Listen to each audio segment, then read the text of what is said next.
থামুন। আপনি কি জানেন রমজানের শেষ দুদিনে এমন একটি রাত আছে যে রাতের ইবাদত 1000 মাসের ইবাদতের চেয়েও বেশি? 1000 মাস মানে 83 বছর 4 মাস।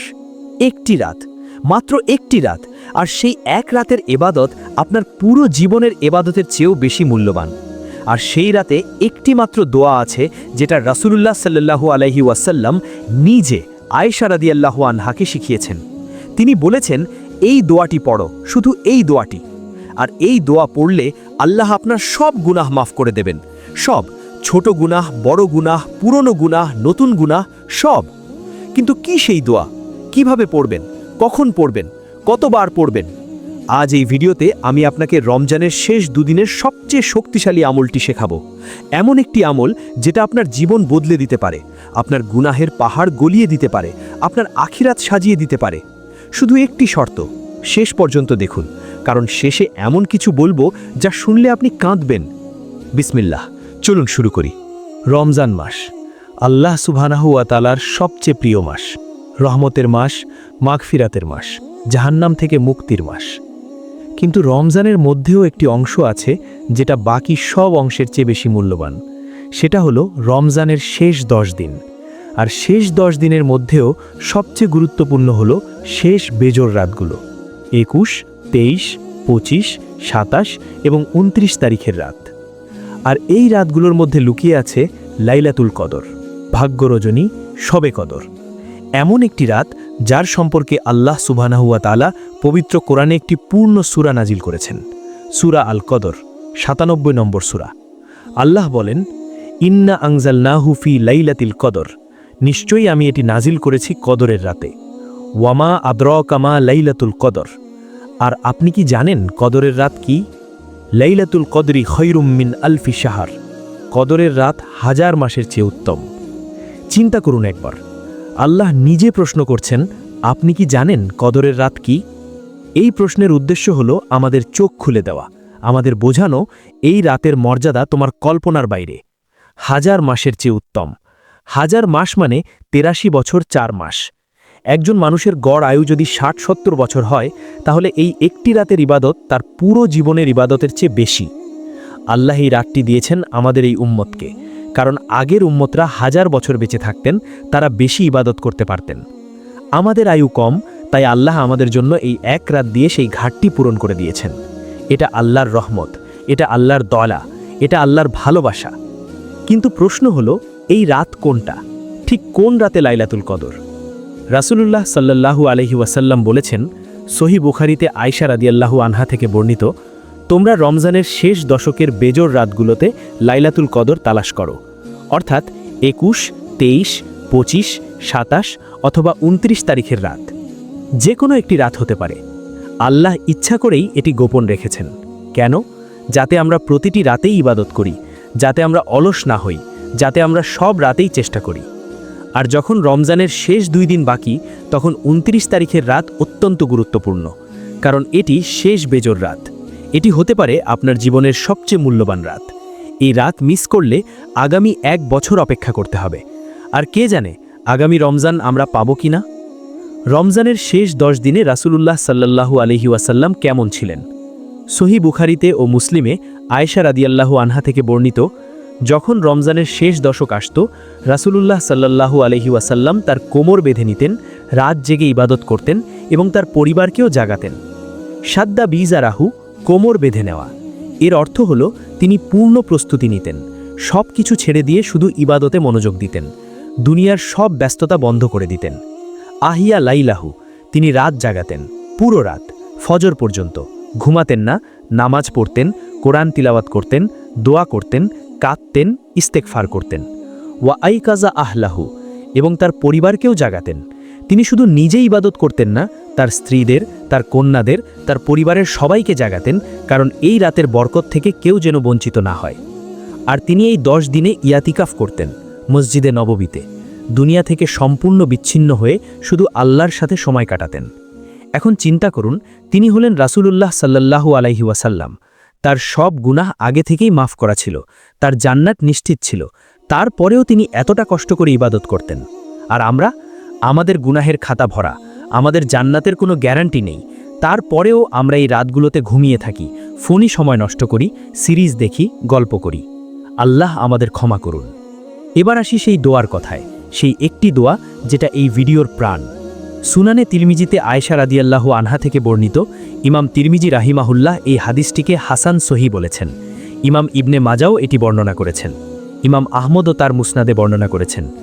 আয়েশা রাদিয়াল্লাহু আনহা বলেন, আমি রাসূলুল্লাহ সাল্লাল্লাহু আলাইহি ওয়াসাল্লামকে জিজ্ঞেস করলাম, ইয়া রাসূলাল্লাহ, যদি আমি লাইলাতুল কদর পাই তাহলে কি দোয়া করব? কি সুন্দর প্রশ্ন, কি বুদ্ধিমতী প্রশ্ন। আয়েশা রাদিয়াল্লাহু আনহা সরাসরি রাসূলুল্লাহ সাল্লাল্লাহু আলাইহি ওয়াসাল্লামকে জিজ্ঞেস করলেন, সবচেয়ে ভালো রাতে সবচেয়ে ভালো দোয়া কোনটি? আর রাসূলুল্লাহ সাল্লাল্লাহু আলাইহি ওয়াসাল্লাম উত্তর দিলেন, তুমি বলো, আল্লাহুম্মা ইন্নাকা আফুউন তুহিব্বুল আফওয়া ফাফু আন্নি। হে আল্লাহ, নিশ্চয়ই তুমি ক্ষমাশীল, তুমি ক্ষমা করতে ভালোবাসো, তাই আমাকে ক্ষমা করে দাও। এই দোয়া, এই একটি দোয়া, মাত্র কয়েকটি শব্দ, কিন্তু এর ওজন আসমান জমিনের চেয়ে ভারী। এখন এই দোয়াটি একটু গভীরভাবে বুঝি, কারণ শুধু মুখে পড়লে হবে না, অন্তর দিয়ে বুঝতে হবে। আল্লাহুম্মা, হে আল্লাহ, এটি আল্লাহকে সম্বোধন করার সবচেয়ে সুন্দর উপায়। এই শব্দটিতে আকুতি আছে, বিনয় আছে, নির্ভরতা আছে। আপনি আল্লাহকে ডাকছেন সব কিছু ছেড়ে, সব আশা ত্যাগ করে, শুধু তার দিকে ফিরে। ইন্নাকা, নিশ্চয়ই তুমি। এখানে ইন্না শব্দটি জোর দেওয়ার জন্য ব্যবহৃত হয়েছে। আপনি আল্লাহকে বলছেন, আমি নিশ্চিত, আমি জানি, আমার কোনো সন্দেহ নেই। আফুউন, তুমি ক্ষমাশীল। এটি আল্লাহর একটি সিফাত, একটি গুণবাচক নাম, আল আফু, যিনি ক্ষমা করেন। কিন্তু এখানে একটি গুরুত্বপূর্ণ বিষয় আছে। আরবিতে ক্ষমা বোঝাতে দুটি শব্দ আছে, মাগফিরা এবং আফু। দুটোর মধ্যে পার্থক্য আছে। মাগফিরা মানে হলো গুনাহ ঢেকে দেওয়া, আল্লাহ আপনার গুনাহ ক্ষমা করবেন, কিন্তু রেকর্ডে থাকবে। কিয়ামতের দিন আমলনামায় লেখা থাকবে, তবে ক্ষমা করা হয়েছে বলে শাস্তি হবে না। কিন্তু আফু মানে হলো সম্পূর্ণ মুছে দেওয়া, নিশ্চিহ্ন করে দেওয়া।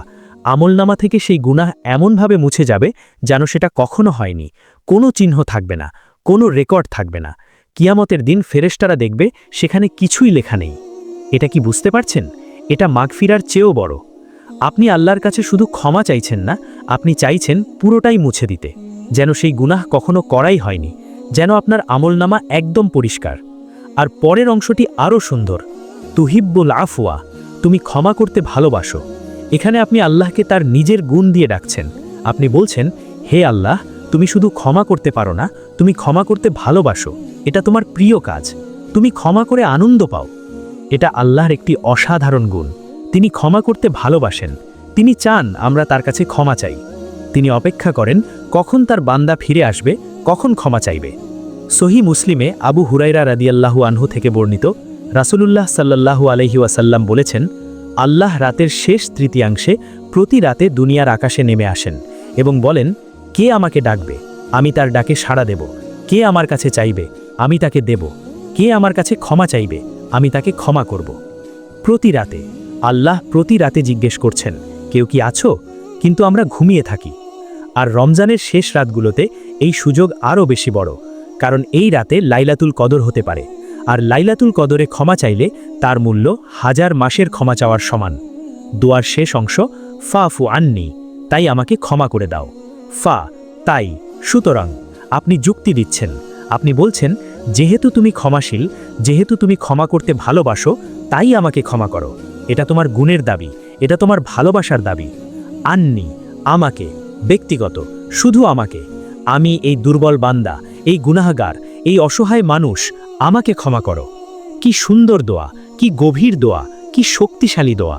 এখন প্রশ্ন আসতে পারে, কোরআনে তো অনেক দোয়া আছে, হাদিসে অনেক দোয়া আছে, কেন রাসূলুল্লাহ সাল্লাল্লাহু আলাইহি ওয়াসাল্লাম শুধু এই একটি দোয়া বললেন? কেন অন্য কোনো দোয়া বলেননি? এর কয়েকটি কারণ আছে। প্রথম কারণ, এই দোয়ায় আফাও আছে, মাগফিরা নয়। আমরা আগেই আলোচনা করেছি, আফাও হলো গুনাহ সম্পূর্ণ মুছে ফেলা, আর মাগফিরা হলো গুনাহ ঢেকে দেওয়া। রাসূলুল্লাহ সাল্লাল্লাহু আলাইহি ওয়াসাল্লাম সবচেয়ে উত্তম জিনিসটি বেছে দিয়েছেন। তিনি বলেছেন, শুধু ক্ষমা চেয়েও না, পুরোটাই মুছে দিতে বলো। দ্বিতীয় কারণ, এটি সংক্ষিপ্ত কিন্তু ব্যাপক। এই দোয়ায় মাত্র কয়েকটি শব্দ, কিন্তু এতে সব কিছু আছে। আল্লাহর প্রশংসা আছে, তার গুণের স্বীকৃতি আছে, নিজের দুর্বলতার স্বীকৃতি আছে এবং ক্ষমার আবেদন আছে। একটি বাক্যে সব। এটা গুরুত্বপূর্ণ কারণ লাইলাতুল কদরের রাতে আপনি হয়তো ক্লান্ত থাকবেন, তারাবি পড়েছেন, তাহাজ্জুদ পড়েছেন, কোরআন পড়েছেন, শরীর ক্লান্ত, তখন দীর্ঘ দোয়া মনে নাও থাকতে পারে, কিন্তু এই ছোট্ট দোয়াটি মুখস্থ রাখা সহজ, বারবার পড়া সহজ, আর এর মূল্য আসমান সম। তৃতীয় কারণ, রাসূলুল্লাহ সাল্লাল্লাহু আলাইহি ওয়াসাল্লাম নিজে এটি বেছে দিয়েছেন। আয়েশা রাদিয়াল্লাহু আনহা জিজ্ঞেস করেছেন, কি দোয়া করব? তিনি বলতে পারতেন যে কোনো দোয়া করো, কিন্তু তিনি বলেননি, তিনি নির্দিষ্ট করে এই দোয়াটি বলেছেন। এটা প্রমাণ করে এই দোয়াটি অন্য সব দোয়ার চেয়ে এই রাতের জন্য বেশি উপযুক্ত। চতুর্থ কারণ, এই দোয়ায় মানুষের সবচেয়ে বড় প্রয়োজন পূরণ হয়। মানুষের সবচেয়ে বড় প্রয়োজন কি? টাকা, সুস্থতা, সুন্দর চেহারা? না, মানুষের সবচেয়ে বড় প্রয়োজন হল গুনাহ থেকে মুক্তি। কারণ গুনাহ হলো আগুন, যা আমাদের পোড়ায় দুনিয়াতেও আখিরাতেও। গুনাহ মাফ হলে বাকি সব সমস্যার সমাধান হয়ে যায়। সূরা নূহ আয়াত 10 থেকে 12তে নূহ আলাইহিসসালাম তার কওমকে বলেছেন, আমি বলেছি তোমরা তোমাদের রবের কাছে ক্ষমা চাও, তিনি অত্যন্ত ক্ষমাশীল। তিনি তোমাদের জন্য মুষলধারে বৃষ্টি পাঠাবেন, তোমাদের ধন সম্পদ ও সন্তান সন্ততি দিয়ে সাহায্য করবেন, তোমাদের জন্য বাগান তৈরি করবেন এবং নদী প্রবাহিত করবেন। দেখুন, ইস্তেগফার করলে বৃষ্টি আসে, সম্পদ আসে, সন্তান আসে, বাগান আসে, নদী আসে। সব কিছুর চাবি হল ক্ষমা চাওয়া। এবার আসুন ব্যবহারিক কথায়। রমজানের শেষ 2 দিনে আপনি ঠিক কি করবেন ধাপে ধাপে বলছি। ধাপ 1, নিয়ত করুন। আজই নিয়ত করুন, রমজানের শেষ 2 রাত আমি জেগে ইবাদত করব। পুরো রাত না পারলেও অন্তত রাতের শেষ তৃতীয়াংশে, অর্থাৎ শেষ রাতে, তাহাজ্জুদের সময়ে। ধাপ 2, ঈশার নামাজ ও তারাবি পড়ুন। ঈশার নামাজ জামাতে পড়ুন, তারাবি সম্পূর্ণ পড়ুন, ইমামের সাথে শেষ পর্যন্ত থাকুন। সহিহ হাদিসে আছে, যে ব্যক্তি ইমামের সাথে তারাবি শেষ পর্যন্ত পড়ে তাকে পুরো রাত ইবাদত করার সওয়াব দেওয়া হয়। ধাপ 3, কোরআন তিলাওয়াত করুন। তারাবির পর বা তাহাজ্জুদের আগে কোরআন তিলাওয়াত করুন। বেশি না পারলেও অন্তত সূরা ইয়াসিন, সূরা আর রহমান, সূরা মুলক, সূরা ওয়াকিয়া পড়ুন, অথবা যেখানে পারেন সেখান থেকে পড়ুন। কোরআনের প্রতিটি হরফে 10টি নেকি, আর লাইলাতুল কদরে এই নেকি 1000 গুণ বেশি। ধাপ 4, তাহাজ্জুদ নামাজ পড়ুন। রাতের শেষ তৃতীয়াংশে উঠুন। 2 রাকাত, 4 রাকাত, 8 রাকাত, যতটুকু পারেন পড়ুন। তাহাজ্জুদে দীর্ঘ সিজদা করুন, সিজদায় কাঁদুন, সিজদায় দোয়া করুন, কারণ সিজদায় বান্দা আল্লাহর সবচেয়ে কাছে থাকে। সহিহ মুসলিমে আবু হুরায়রা রাদিয়াল্লাহু আনহু থেকে বর্ণিত, রাসূলুল্লাহ সাল্লাল্লাহু আলাইহি ওয়াসাল্লাম বলেছেন, বান্দা তার রবের সবচেয়ে নিকটে থাকে সিজদা অবস্থায়, তাই তোমরা সিজদায় বেশি বেশি দোয়া করো। ধাপ 5, সেই দোয়াটি বারবার পড়ুন। আল্লাহুম্মা ইন্নাকা আফুওয়ুন তুহিব্বুল আফওয়া ফাফু আন্নী। বারবার পড়ুন, 10 বার, 100 বার, 1000 বার, যতবার পারেন। প্রতিটি সিজদায় পড়ুন, নামাজের বাইরেও পড়ুন, হাঁটতে হাঁটতে পড়ুন, বসে পড়ুন, শুয়ে পড়ুন, শুধু পড়তে থাকুন। কিন্তু শুধু মুখে নয়, অন্তর দিয়ে পড়ুন। প্রতিটি শব্দের অর্থ চিন্তা করুন, আপনার গুনাহগুলো মনে করুন, আপনার ভুলগুলো স্মরণ করুন, আর চোখ থেকে পানি ফেলুন, কাঁদুন, আল্লাহর সামনে ভাঙুন। ধাপ 6, ইস্তেগফার করুন। দোয়ার পাশাপাশি ইস্তেগফারও করুন। আস্তাগফিরুল্লাহ 100 বার। সাইয়্যিদুল ইস্তেগফার পড়ুন। সহিহ বুখারীতে শাদ্দাদ ইবনে আউস রাদিয়াল্লাহু আনহু থেকে বর্ণিত, রাসূলুল্লাহ সাল্লাল্লাহু আলাইহি ওয়াসাল্লাম বলেছেন, সাইয়্যিদুল ইস্তেগফার হল সবচেয়ে শ্রেষ্ঠ ক্ষমা প্রার্থনা। ধাপ 7, সদকা করুন। রমজানের শেষ 2 দিনে সদকা করুন, যতটুকু পারেন, কারণ এই দিনগুলোতে সদকার মূল্য 1000 গুণ বেশি। রাসূলুল্লাহ সাল্লাল্লাহু আলাইহি ওয়াসাল্লাম রমজানে সবচেয়ে বেশি দানশীল হতেন, প্রবাহিত বাতাসের চেয়েও বেশি। ধাপ 8, পরিবারকে জাগান। রাসূলুল্লাহ সাল্লাল্লাহু আলাইহি ওয়াসাল্লাম যেমন পরিবারকে জাগাতেন, আপনিও আপনার স্ত্রী, সন্তান, বাবা মা, ভাই বোনকে জাগান। তাদেরও এই রাতের বরকত থেকে বঞ্চিত করবেন না, তাদের জাগানোর সওয়াবও আপনি পাবেন। এবার একটু কঠিন কথা বলি। সুনান ইবনে মাজা ও নাসাইতে আনাস ইবনে মালিক রাদিয়াল্লাহু আনহু থেকে বর্ণিত, রাসূলুল্লাহ সাল্লাল্লাহু আলাইহি ওয়াসাল্লাম বলেছেন, এই মাস রমজান তোমাদের কাছে এসেছে, এতে এমন একটি রাত আছে যা 1000 মাসের চেয়ে উত্তম। যে ব্যক্তি এই রাত থেকে বঞ্চিত হল, সে সমস্ত কল্যাণ থেকে বঞ্চিত হল, আর এর কল্যাণ থেকে কেবল সত্যিকারের হতভাগাই বঞ্চিত হয়। ওয়ালা ইউহরামু খাইরাহা ইল্লা মাহরুম।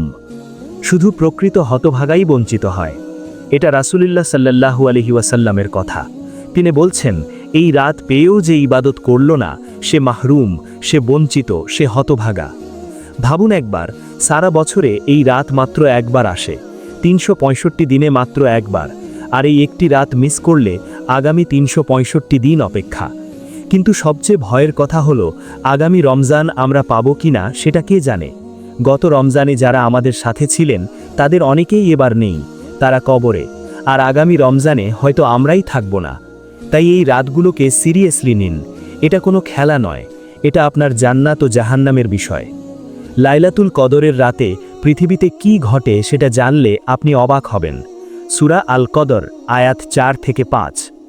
তানাজ্জালুল মালাইকাতু ওয়ার রূহু ফিহা বিইজনি রাব্বিহিম মিন কুল্লি আমর। এই রাতে ফেরেশতারা এবং জিবরাইল আলাইহিসসালাম তাদের রবের অনুমতিক্রমে প্রতিটি বিষয়ে ফয়সালা নিয়ে অবতরণ করেন। সালামুন হিয়া হাত্তা মতলাইল ফজর। এই রাত শান্তিময়, ফজর উদয় হওয়া পর্যন্ত। ফেরেশতারা নেমে আসেন, জিবরাইল আলাইহিসসালাম নেমে আসেন, পৃথিবী ফেরেশতায় ভরে যায়। কিছু বর্ণনায় এসেছে এই রাতে এত বেশি ফেরেশতা নেমে আসেন যে তারা পৃথিবীর কঙ্করের চেয়েও বেশি সংখ্যায়। প্রতিটি মসজিদে, প্রতিটি ঘরে যেখানে ইবাদত হচ্ছে সেখানে ফেরেশতারা উপস্থিত হন। তারা মুমিনদের জন্য দোয়া করেন, তারা আমিন বলেন।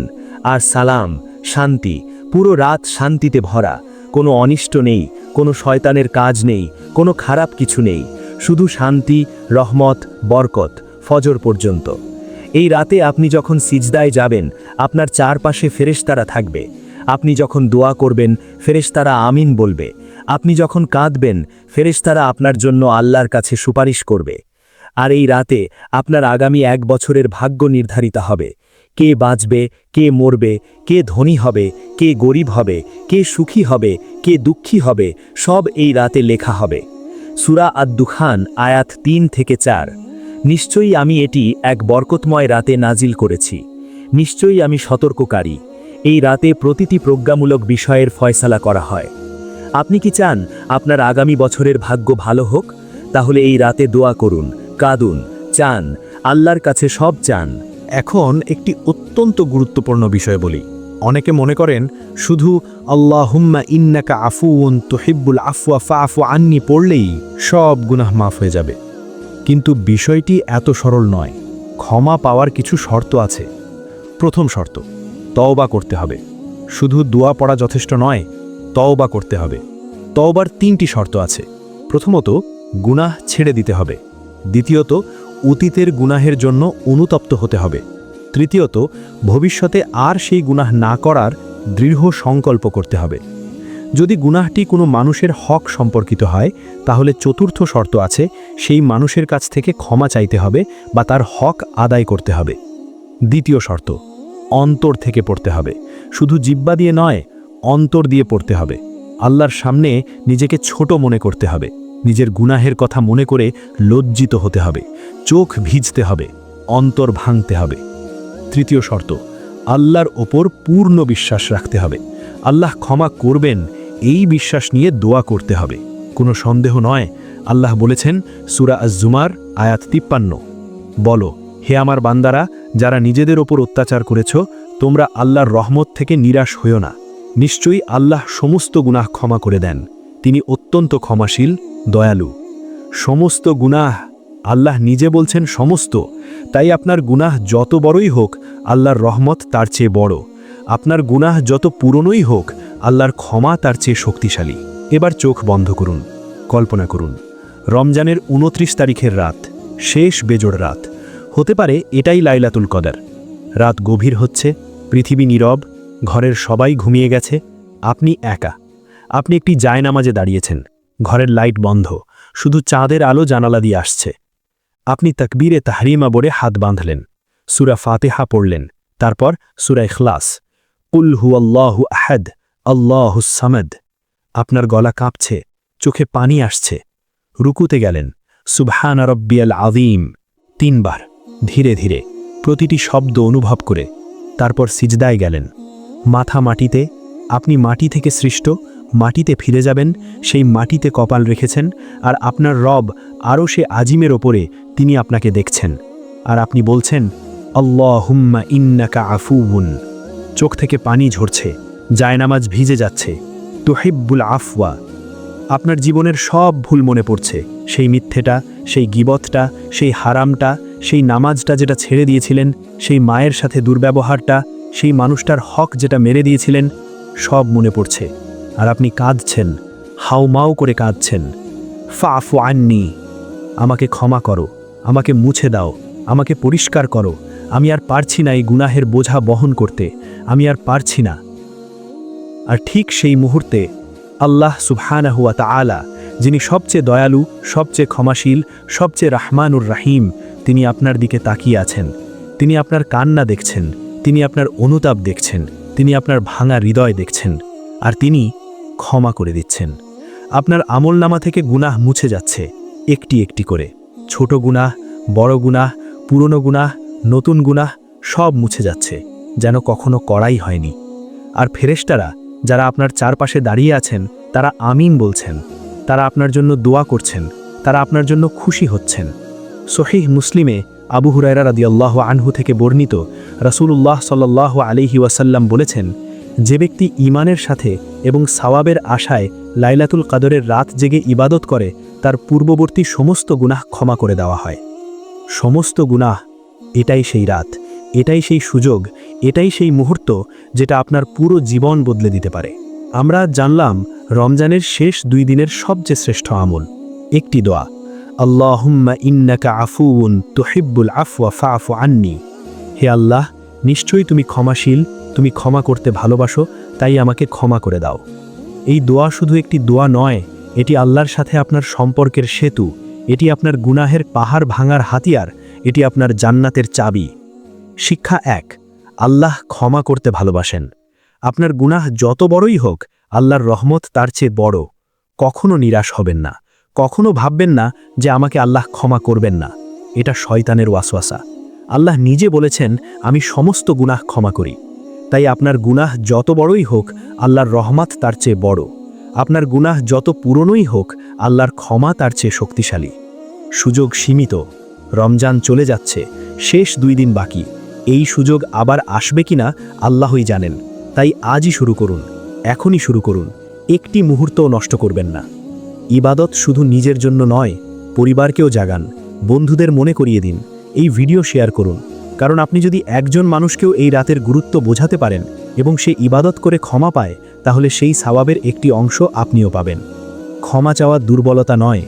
অনেকে মনে করেন বারবার ক্ষমা চাওয়া দুর্বলতার চিহ্ন। না, ক্ষমা চাওয়া হলো সবচেয়ে বড় শক্তির চিহ্ন। কারণ ক্ষমা চাইতে হলে আগে নিজের ভুল স্বীকার করতে হয়, আর নিজের ভুল স্বীকার করা সবচেয়ে কঠিন কাজ।